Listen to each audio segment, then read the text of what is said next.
What's up, YouTube? I'm just going to be showing you my Constellar deck for June 2013.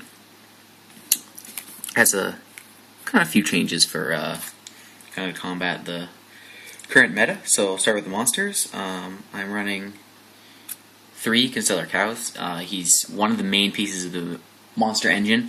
As you can probably read there, he can increase or decrease the level of a Constellar monster you control up to twice per turn. So it's really good for either going into a rank 3, a rank 4, or even if you just want to use him as a rank 4, or a rank 5. Next, we have 3 Constellar Sombre. He's basically the same thing as Heal Swarm Kirkion. You banish 1 Constellar from your graveyard to add 1 Constellar monster to your hand, and then you gain an additional normal summon. So he's really good for... He's basically 1 card Exceed. Next, we have 3 Constellar Algady. He's really good. I mean, the only bad part about it is they can chain Max C to him because it is special summon instead of normal summon, but he's really good for getting your explosive plays off, your Exceed plays. And then, in addition to Algady, we play 3 Constellar Pollux, which is basically the same thing as Heal Swarm Caster. You gain an additional normal summon, and can't be Veilered, which is very, very important. That's it for the Constellar lineup. I don't like Sheraton or Leonis or any of those other monsters. Sheraton's okay. I mean, yeah, he's a Stratos for the deck, but he doesn't really have... Unless you're using Cows to change his level, he's not very helpful, and he's really weak, 700 attack. So for the one, I play 1 Bear, just because it's Bear, and you'll see later on why. I mean, Bear's really good.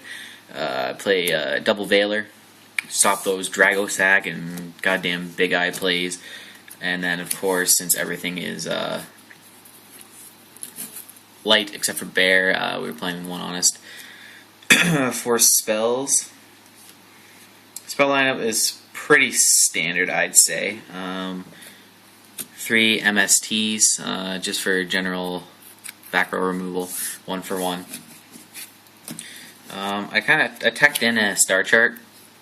Some people say it's really slow, but you can use it with Pleiades to bounce it back to your hand. I mean, if you activate this, summon Pleiades, you get to draw 1, and then you can return this to your hand, use Pleiades effect, and then overlay for M7. I mean, it's okay, but I'm considering cutting it.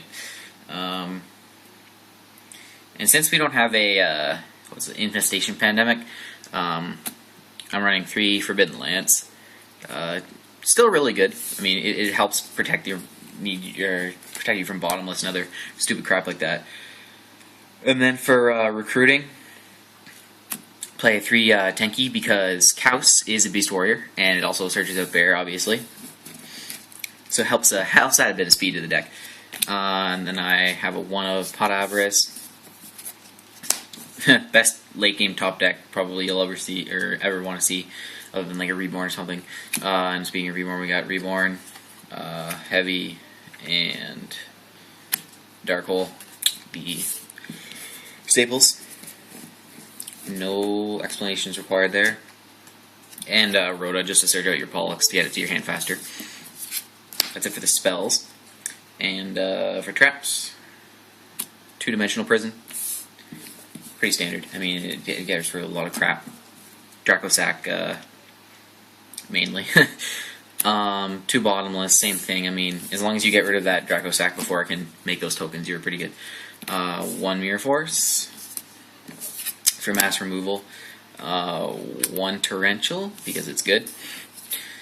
And then we have the Solemn Duo, Solemn Warning, and Solemn Judgment. Very important again for stopping those stupid fast dragon plays.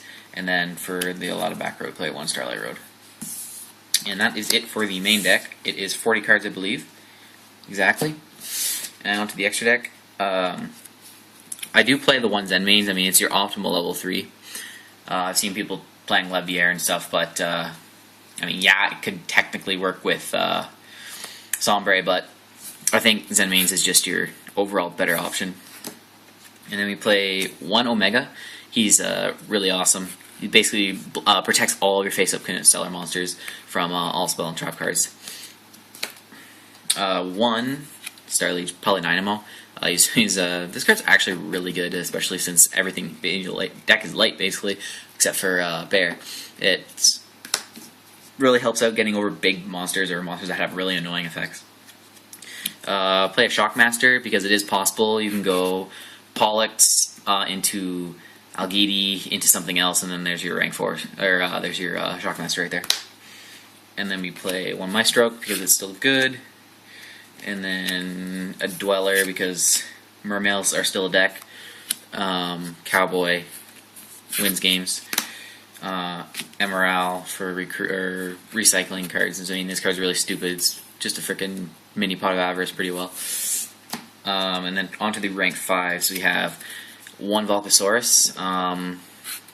This is going to be really good when that new Blue Eyes support comes out. I'm just going to have so much fun blowing up a Blue Eyes and burning the kid for 3,000. It's going to be funny. One Adreus. I don't know. I personally like Adreus over Tyrus. I don't know why. I just like the fact that this doesn't have to be attacked in order to pop a card. And then for the Constellar rank 5s, we have the double Pleiades. This is the card that you're going to want to go into most often. It's basically a compulsory evacuation device on legs.